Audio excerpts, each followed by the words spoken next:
যে বিভিন্ন দেশে দেখেছি পাম্পগুলো সব বন্ধ, অনেক দেশে মানুষ গাড়ি ছেড়ে দিয়েছে, হেঁটে হেঁটে অফিসে যাচ্ছে, প্রয়োজনের তুলনায় বেশি নিয়ে আপনার এই সংকট সৃষ্টি করছে। তেলের যে সংকট, এটা বৈশ্বিক সংকট, এটা কোনো রাষ্ট্রের সংকট নয়, এটা একটা বৈশ্বিক সংকট। আমি দেখেছি অনেক দেশে মানুষ গাড়ি ছেড়ে দিয়েছে, হেঁটে হেঁটে অফিসে যাচ্ছে, অনেক মানুষ তেল সাশ্রয়ী হচ্ছে।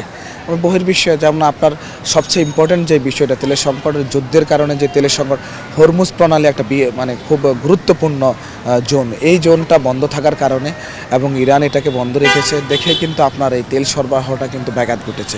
আর এই ক্ষেত্রে এটা একটা বৈশ্বিক সংকট, এটা রাষ্ট্রীয় সংকট নয়। তবুও আমি আপনাদেরকে বলছি, রাষ্ট্র যে বর্তমান সময়ে এখন পর্যন্ত কোনো অস্থিতিশীল পরিস্থিতির শিকার হয়নি, সাধারণ মানুষকে আপনার লিমিটেড করে দেওয়া হয়েছে। সরকার মজুদ যেই পরিমাণ মজুদ রেখেছে সেই পরিমাণ সরকার একটা নির্দিষ্ট গোল আছে, লক্ষ্য আছে, সরকারের সকল পর্যায় থেকে নিশ্চয় আলোচনা হয়।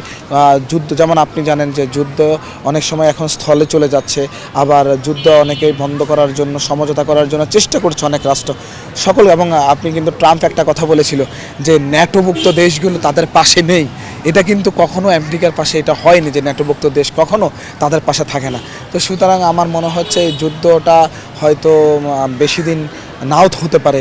দেশের মানুষকে প্রতিদিন সুরক্ষিত রাখার প্রত্যয় নিয়ে সেফটি কেবলস সহ এলো সেফ সিলিং ফ্যান। তো এই সরকারের কৌশল অনুযায়ী সরকার নির্দিষ্ট পরিমাণ, আপনি কিন্তু দেখেন কোনো কিছু থেমে নাই, আপনি কিন্তু একটা যানবাহন কিন্তু তেলের জন্য থেমে নাই। আপনি নিয়মিত আমাদের অনেক শখের জিনিস থাকে, আমরা হয়তো ওই শখের যেই যানবাহনগুলো সেগুলোতে এখন কম তেল গ্রহণ করে শখের ট্রান্সপোর্টটাকে এখন না ব্যবহার করে যদি আমরা আপাতত অন্য ট্রান্সপোর্ট ব্যবহার করি, তাহলে হয়তো আমাদের এত সংকট হবে না।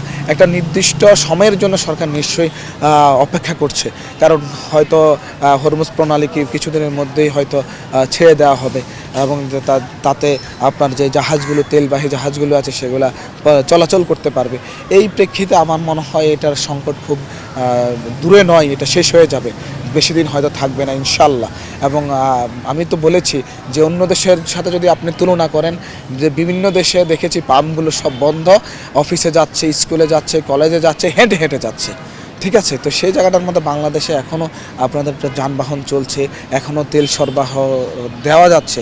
তো বাংলাদেশের মতো এরকম একটা উন্নয়নশীল দেশে, এখনও উন্নয়নশীলের যে প্লাস ক্যাটাগরিতে ওখানে আমরা যেতে পারি না, তবুও এই দেশে আমরা যে এই ফ্যাসিলিটিস পাচ্ছি, অবশ্যই আমরা বর্তমান সরকারকে ধন্যবাদ দিই। অনেকের অনেক অভিযোগ থাকতে পারে, সেই অভিযোগটা অবশ্যই নির্দিষ্ট একক ব্যক্তির উপর, কিন্তু সরকার যেই প্রচেষ্টা চালিয়ে যাচ্ছেন তেল সরবরাহের জন্য, সেটা অবশ্যই সরকার ধন্যবাদ পাওয়ার যোগ্য। অন্তর্বর্তীকালীন সরকারের উপদেষ্টা আসিফ মাহমুদ চৌধুরী সজীব ভুঁইয়া, সে কিন্তু বলেছে তারা 2 মাসের তেল মজুদ রেখেছে।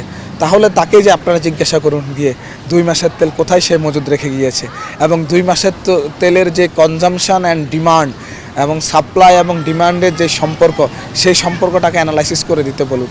কারণ সরকার বলছে যে মজুদ আছে, একটা নির্দিষ্ট সময়ের জন্য তো আপনাকে মজুদ রাখতেই হবে, কারণ অনেক গুরুত্বপূর্ণ জিনিস। আপনি যদি এখন আমাদের দেশের তো কিছু মানুষের অবস্থা থাকে যে চিনির উৎপাদন কমে যাবে ভয়ে, কিছু মানুষের অভ্যাস আছে না লাগলেও ঘরে চিনি কিনে মজুদ রাখা, পরবর্তী কী হয়, যখন চিনি সরবরাহ শুরু হয় ওই চিনিগুলো নষ্ট হয়ে যায়। এরকম ইতিহাস কিন্তু বাংলাদেশে হয়েছে, পেঁয়াজের ক্ষেত্রে হয়েছে, অন্যান্য দ্রব্য সামগ্রীর ক্ষেত্রে কিন্তু বাংলাদেশে এরকম ঘটনা অতীতে ঘটেছে যে এইটা ক্রাইসিস হতে পারে, তখন কি হচ্ছে, প্রয়োজনের তুলনায় বেশি নিয়ে আপনার এই সংকট সৃষ্টি করছে।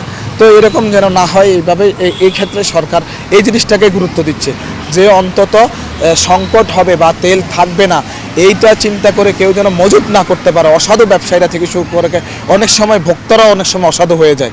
এই কিছু অসাধু ভোক্তা, কিছু অসাধু ব্যবসায়ীদেরকে লক্ষ্য করেই কিন্তু সরকার তার কৌশল গ্রহণ করছে। সুতরাং ইনশাল্লাহ সংকট বেশি দিন থাকবে না, যে কোনো সংকট শেষ হয়ে যাবে এবং প্রপার নেতৃত্বের মাধ্যমে সংকট শেষ হবে ইনশাল্লাহ। সেই নেতৃত্ব বাংলাদেশে বর্তমান মাননীয় প্রধানমন্ত্রী দিয়ে যাচ্ছেন এবং সমৃদ্ধ বাংলাদেশ বিনির্মাণে উনি এককভাবে যেই উদ্যোগগুলো গ্রহণ করেছেন সেটা সবার মাঝে ছড়িয়ে দিচ্ছেন।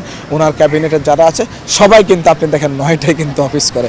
এটা কিন্তু সময়, যে পাংচুয়ালিটি, যে সময় নিষ্ঠতা উনি দেখাচ্ছেন, এটাই তো প্রকৃত আসলে অর্জন। কারণ এই পৃথিবীতে সব কিছু চলে গেলে পাওয়া যায়, চরিত্র, সময় এগুলো চলে গেলে পাওয়া যায় না। সুতরাং এই সময়টাকে উনি যে গুরুত্ব দিচ্ছেন, উনি ইনশাআল্লাহ আগামীর বাংলাদেশে ভূমিকা রাখবেন।